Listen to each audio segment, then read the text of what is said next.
Приветствую всех на канале Данил Прохождение игр. И сегодня я покажу вам, в какие игры можно поиграть, если у вас слабый компьютер. С каждым годом системные требования у игр становятся все выше, поэтому зачастую игрокам не удается поспевать за ними и своевременно менять железо на своих машинках. Однако незачем опускать руки и забрасывать свое увлечение, ведь существуют десятки, если не сотни отличных игр, которые можно поиграть даже на слабом ПК. Некоторые даже спустя годы выглядят весьма презентабельно, а остальные, несмотря на слабую графику, могут предложить увлекательный геймплей. Разумеется, слабый ПК – это понятие относительное, ведь к таковым некоторые могут отнести даже компьютер с процессором Intel Core i3 7100 и видеокартой NVIDIA GeForce TX 1050 Ti, а ведь на такой системе можно запросто запустить большинство современных игрушек, хоть и на минимальных или средних настройках. Мы же рассмотрим три конфигурации ПК, на которых представленные игры можно поиграть. Первая конфигурация – 2010-2012 годы. Процессор Intel Core i5 760 или аналог от AMD Phenom IX 6055T. Оперативная память 4 ГБ. Видеокарта NVIDIA GeForce TX 460, 560 или AMD Radeon HD 7770. Вторая конфигурация уже послабее.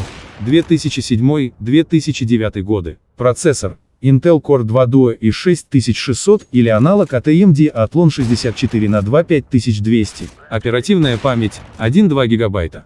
Видеокарта NVIDIA GeForce 8600 GT 9800 GT или ATI Radeon HD 4850. Третья конфигурация. Все, что будет слабее или хуже вышеуказанных конфигураций. Я думаю, с ПК мы уже разобрались, теперь приступим к нашим играм. И первая игра, которая открывает наш список, это Assassin's Creed, долгоиграющий сериал от компании Ubisoft, включающий в себя множество проектов. На второй, более слабой конфигурации ПК, можно поиграть в первую часть Assassin's Creed, рассказывающую историю Альтаира, и в Assassin's Creed 2 вместе с ее продолжениями, Brotherhood и Revelation. Но вот Assassin's Creed 3 и 4 поиграть у вас получится только на первой конфигурации ПК. Данные игры представляют собой экшены с агрессивным стелсом, то есть при необходимости, главный герой вполне может в одиночку уложить дюжину солдат. Эта серия подкупает своей атмосферой и возможностью погулять по городам предыдущих эпох.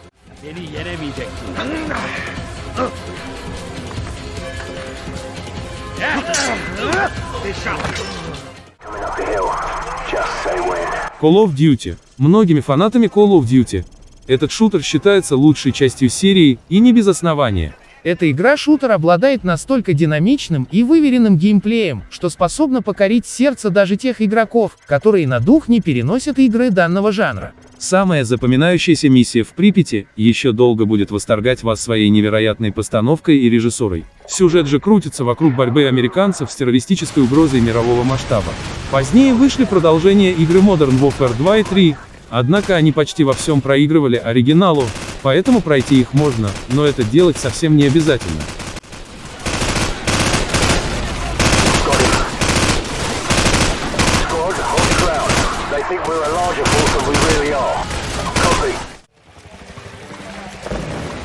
Half-Life и Half-Life 2. Half-Life является культовым научно-фантастическим шутером, рассказывающим удивительную историю молчаливого физика-ядерщика Гордона Фримена. Она произвела настоящую революцию в жанре, показав всем, что в шутерах тоже может быть интересный сюжет и проработанные персонажи. К тому же в ней отсутствовали видеозаставки, то есть игрок мог продолжить управлять героем во время диалогов или важных сюжетных событий. Отметим, что если графика вам кажется уж слишком устаревшей, то вы можете поиграть в ремейк первой части под названием Black Mesa, который можно запросто запустить на первой и второй конфигурации.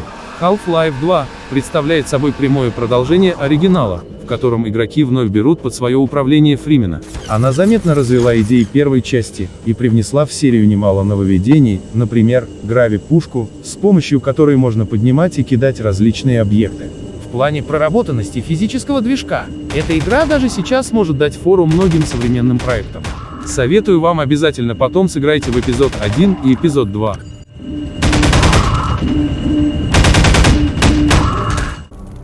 Привет, брат! Сталкер, Зов Припяти. Сталкер, Зов Припяти, третий по счету аддон известной трилогии про постядерный мир в зоне Чернобыльской АЭС, выполненного в стиле экшен-РПГ, и по сюжетной линии являющейся приквелом Тени Чернобыля, первого дополнения серии. Разработки идеи Сталкер уходят с корнями в 2001 год.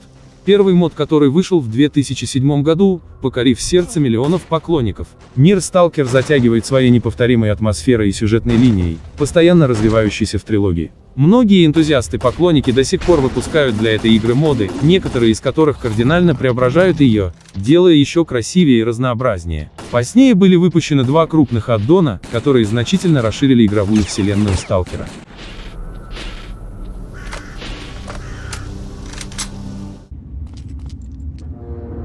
Эй, хорошие новости. Я теперь принимаю твой сигнал гораздо четче.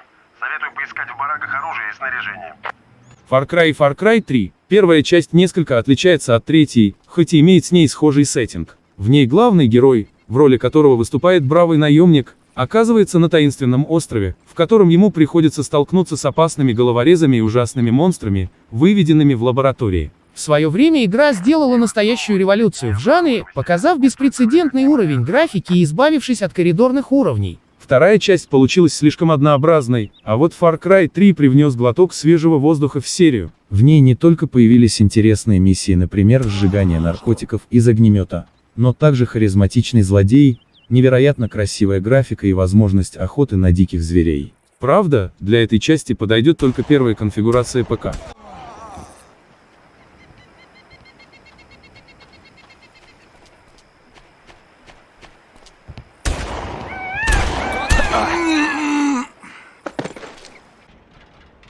Мафия. Некоторые игроки называют эту игру клоном GTA, но я с таким мнением в корне не согласен, ведь она значительно отличается от нее в плане стилистики и игрового процесса. Ее действия разворачиваются в Нью-Йорке начала 20 века.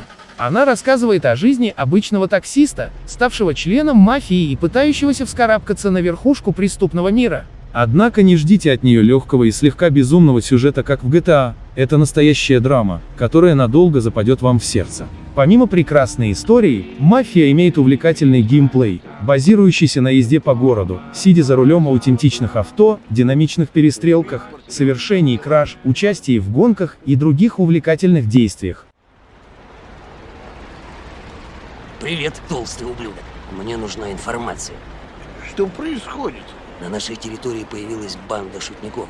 Они портят жизнь порядочным людям. Они даже приставали к дочери Луиджи. Приз Персии. Уникальные приключенческие экшены, которые сочетают в себе отличные акробатические головоломки с увлекательной боевой системой. Первая часть больше похожа на сказку, а последние две становятся более мрачными и взрослыми. Однако все они обладают прекрасной атмосферой, покорившей сердце миллионов игроков по всему миру. При желании вы можете также поиграть в Принц Персии и Принц Персии The Forgotten Sands. Однако первая совершенно не похожа на прошлую трилогию, а вторая, на мой взгляд, получилась более скучной. Собственного кинжала песок, что питает их. Я могу освободить их от этого состояния живых мертвецов. Давай, прикончи его.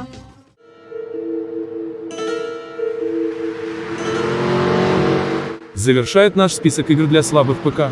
GTA 3 – одна из самых популярных игровых серий в мире, о которой слышали даже те, кто никогда не интересовались играми. Сюжетные линии некоторых частей могут показаться затянутыми, однако геймплей в них безупречен. Где еще вы сможете перестрелять пешеходов из минигана, а затем скушать бургер в местной забегаловке? Поиграть в первые три части игры можно на любой из трех конфигураций, а вот для GTA 4 подойдет только первая и вторая на низких или средних настройках графики. GTA 5 удастся запустить лишь на первой системе, и только на минимальных настройках.